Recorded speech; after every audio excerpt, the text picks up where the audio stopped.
গোলস্টন palace এবং ভারতের ঐতিহাসিক পিকক থ্রোন, এই দুইয়ের ইতিহাস জড়িয়ে আছে। সাম্প্রতিক ইরান ইসরায়েল সংঘাত সেই ইতিহাসকে আবার সামনে এনে দিয়েছে।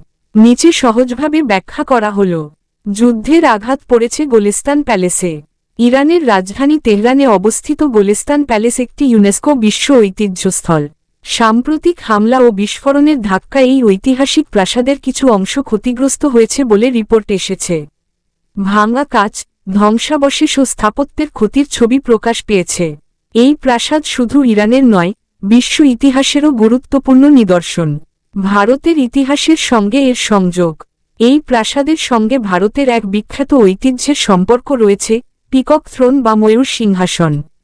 এটি তৈরি করেছিলেন মুঘল সম্রাট শাহজাহান। সিংহাসনটি দিল্লির রেড ফোর্টে রাখা ছিল।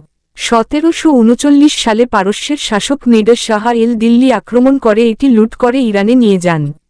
এরপর কিছু সময়ের জন্য এই ঐতিহাসিক সিংহাসন গোলিস্তান প্যালেসে রাখা হয়েছিল। তাই কেন বলা হচ্ছে ভারতের ঐতিহ্যে আঘাত?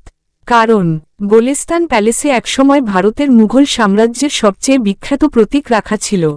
সেই ঐতিহাসিক স্থান যুদ্ধের ধাক্কায় ক্ষতিগ্রস্ত হওয়ায় ভারতের ইতিহাসের সঙ্গেও একটি প্রতীকী আঘাত হিসেবে দেখা হচ্ছে। যদিও আসল পিকক থ্রোন পড়ে ভেঙে গিয়েছিল বা হারিয়ে গেছে, তবুও এর স্মৃতি ও ইতিহাস ওই প্রাসাদের সঙ্গে জড়িয়ে রয়েছে। ইরান ইসরায়েল সংঘাতে ক্ষতিগ্রস্ত হয়েছে তেহরানের গোলিস্তান প্যালেস, যেখানে একসময় ভারতের মুঘলদের ঐতিহাসিক পিকক থ্রোন রাখা ছিল। তাই এটিকে ভারতের ঐতিহাসিক ঐতিহ্যের ওপরও প্রতীকী আঘাত হিসেবে দেখা হচ্ছে।